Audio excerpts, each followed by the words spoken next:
Any एक बहुत ही बड़ा धनवान है। उसके पास जितने पैसे हैं, उतनी ही अकड़ भी है। एनी अपने आप को कुछ ज्यादा ही खास समझता है और बाकी लोगों को बेकार समझता है। वैसे तो एनी एक पढ़ा लिखा और समझदार इंसान है, जिसके पास एक बहुत बड़ी टॉय स्टोर है, लेकिन वो कभी कभी बेवकूफों वाली हरकतें करता रहता है।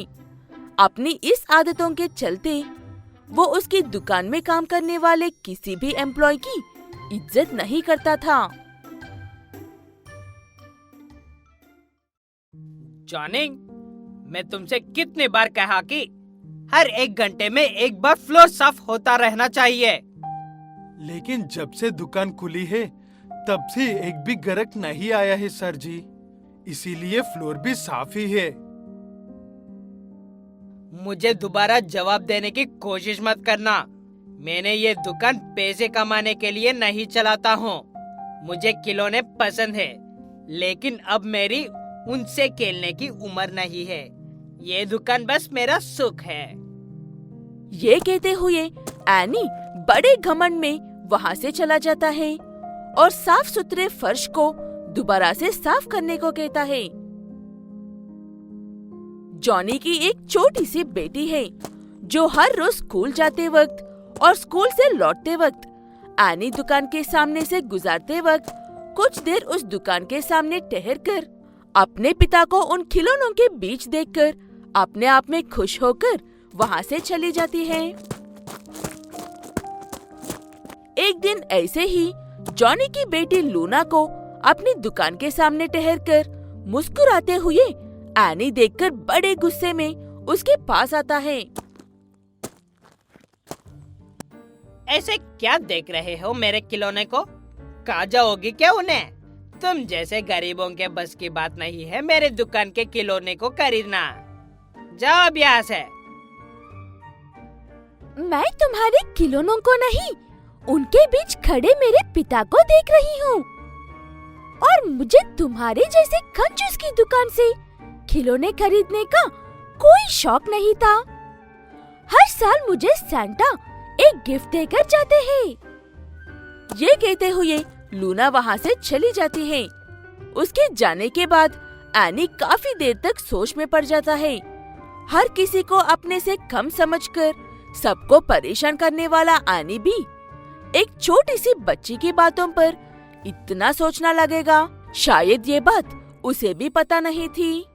एनी सीधे जॉनी के पास जाकर वो सांता क्लॉज वाला किस्सा क्या है उसके बारे में पूछता है। तब जॉनी, मेरी पत्नी हमेशा हमारी बेटी को सांता क्लॉज की कहानियाँ सुनाकर साल भर अच्छी बच्ची बनी रहने को कहती है, और जब क्रिसमस आता है तब मैं उसको सोने के बाद चुपके से उसको एक गिफ्ट रख देता हूँ। मेरी बेटी समझती है कि सांता ने उसे गिफ्ट दिया है। उसे खुश देखकर हम भी खुश हो जाते हैं। इसका मतलब तुम ही सांता हो? तुम अपने 1 महीने की सारे तनख्वाह को सिर्फ अपनी बेटी को एक क्रिसमस गिफ्ट देने के लिए खर्चा करते हो?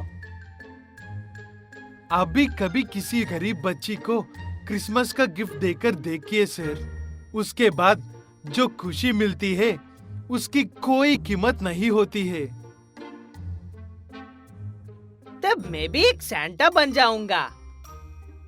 ये कहते हुए एनी वहाँ से चला जाता है। उसके बचपने को देखकर जॉनी मुस्कुरा देता है। अगले दिन एनी ढेर सारे खिलौने मंगवाकर अपने एम्प्लॉय से उन खिलौनों को रेड कलर के बॉक्सेस में पैक करने को कहता है और अपनी दुकान के सामने एक बहुत बड़ा पोस्ट बॉक्स रखकर उस पर सांता क्लॉज पोस्ट बॉक्स लिखता है।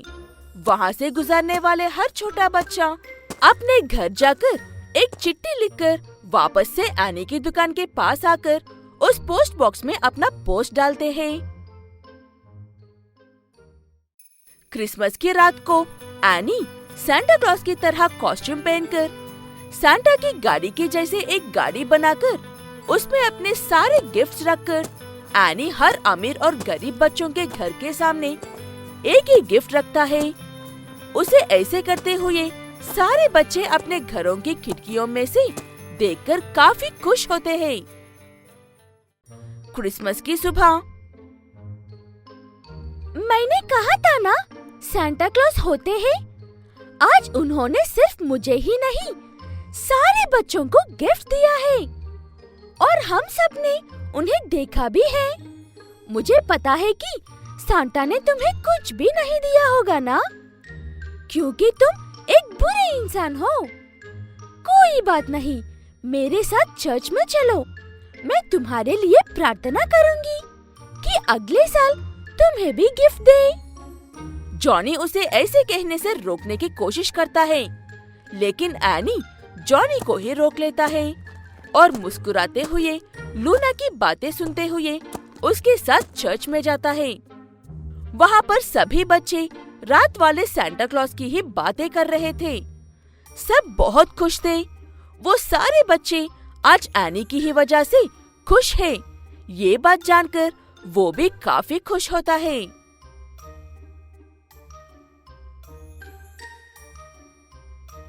मैरी क्रिसमस खड़ूस uncle. Merry Christmas Luna. Zirapur नाम के गांव में रितु नाम की एक छोटी सी लड़की अपने पिता के साथ रहती थी। रितु के पिता एक नाव बनाने वाले हैं। वो मछुआरों के लिए छोटी मोटी नावें बनाकर अपना गुजारा करते हैं। पिताजी, रामू काका आए हैं। कह रहे हैं कि उन्हें एक छोटी सी नाव चाहिए। तुम 2 दिन पहले ही नाव खरीद कर लेकर गए थे ना रामू? कहीं मेरी नावें खराब तो नहीं हो रहा है ना? ऐसी बात नहीं है दोस्त, मेरा बेटा बड़ा हो गया है, अब वो भी मछलियाँ पकड़ना चाहता है। ऐसे रितु के पिताजी अपना काम बड़ी ईमानदारी से करते थे और अपनी मेहनत के 2 पैसों में ही खुश रहते थे। एक दिन ऐसे अपनी बेटी के लिए एक खास मछली पकड़ने के लिए गया हुए रितु के पिताजी समुद्र में नाव को नियंत्रित ना कर पाता था। इस कारण वो उस पानी में गिर जाता है और वहीं मर जाता है। तब से रितु अकेली पड़ जाती है और अकेले ही रहने लगती है। उसकी बात सुनने के लिए अब कोई भी बड़े लोग नहीं है। ये सोचकर आसपास के बच्चे रितु को परेशान करने लगते हैं। रितु, तुम्हारे पापा कहाँ है बता? रितु के छोटे से पिताजी को बड़ी सी मछली खा गई। रितु बिना कुछ कहे उदास होकर चुपचाप वहाँ से चली जाती है। रितु अपने पिता की खास नाव को हर रोज स्कूल जाने से पहले साफ करके जाती थी। तब वहाँ से गुजरने वाले उसे बड़ी अजीब तरीके से देखते थे और सवाल करते हैं, क्यों साफ करती हो हर रोज इस नाव को? अब तो इसे चलाने के लिए भी कोई भी नहीं है तुम्हारे पास। मैं बता रहा हूँ, एक दिन ये लड़के उस नाव को घिस घिस कर गायब कर देगी। बच्चे हो या बड़े, रितु किसी को भी पलटकर जवाब नहीं देती थी। एक समझदार लड़की की तरह मुस्कुराकर वहाँ से चली जाती है। रितु को बस एक ऐसा दिन और समय का इंतजार था जिसके बाद वो सब उसे कम समझने की कोशिश ना करे। जीरापुर समंदर के करीब रहने की वजह से वहाँ पर कभी भी अचानक से पानी की बाढ़ आ जाती है। हमेशा बाढ़ सामने की तरफ से आती है, इसलिए सब चौकन्ने होकर बच जाते हैं। इस बार बाढ़ अचानक से और पीछे की तरफ से आने की वजह से सब कुछ बह जाता है और पानी में डूबने लगता है। बड़े लोग तो तैरकर किनारे पर पहुंच जाते हैं, लेकिन बच्चे पानी में फंस जाते हैं। मेरा गोलू पानी में ही है, कोई मेरे बच्चे को बचाओ। मेरी बेटी भी पानी में ही है, दया कर कोई मुझे मदद करो। सब किनारे पर ठहरकर यही चिल्ला रहे थे, लेकिन कोई भी उस पानी के बहाव में जाकर अपने बच्चों की जान बचाने तक की हिम्मत कोई भी नहीं कर पा रहा था। लेकिन तभी रितु अपने पिता की नाव में पटावत चलाकर बहाव के बीच में जाती हुई नजर आती है। गोलू अपना हाथ दो, डरो मत, मुझे तैरना और नाव चलाना आता है। अपना हाथ दो और ऊपर आ जाओ। हमेशा रितु का मजाक उड़ाने वाला बच्चा आज रितु पर भरोसा करके उसके साथ नाव में बैठ जाता है। ऐसे रितु एक एक करके सारे बच्चों को बचा लेती है। कुछ देर बाद सारा पानी चला जाता है और सब वापस से गांव में लौटकर आ जाते हैं और रितु से मिलने के लिए आते हैं। वो लोग और बच्चे जो रितु का मजाक उड़ाते थे वो सब रितु से माफी मांगते हैं।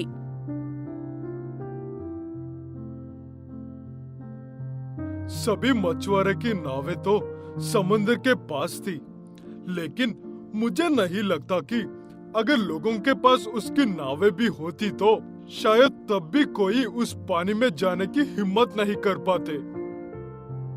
इस पानी में सब कुछ बह गया है। हम बड़े लोग तो कैसे भी करके गुजारा कर लेंगे, लेकिन हमें अब से इस बहादुर बच्ची का भी ख्याल रखना होगा। सब लोग उस महिला की बात से सहमत होते हैं और रितु की मदद करने के लिए सामने आते हैं।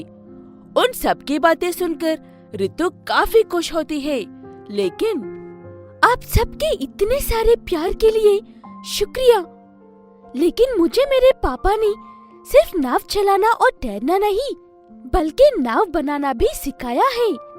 मैं मेहनत कर सकती हूँ और खुद का ख्याल भी रख सकती हूँ, और मैं वादा करती हूँ कि दोबारा भी कभी बाढ़ आई तो मैं हमेशा मदद के लिए रहूंगी। ऐसे रितु जीरापुर की हीरो बन जाती है और उस दिन के बाद से कोई भी बच्चा या बड़ा रितु को इज्जत दिए बिना बात नहीं करते हैं। रितु को जिस समय का इंतजार था अब वो उसी समय के साथ चल रही थी और खुश थी।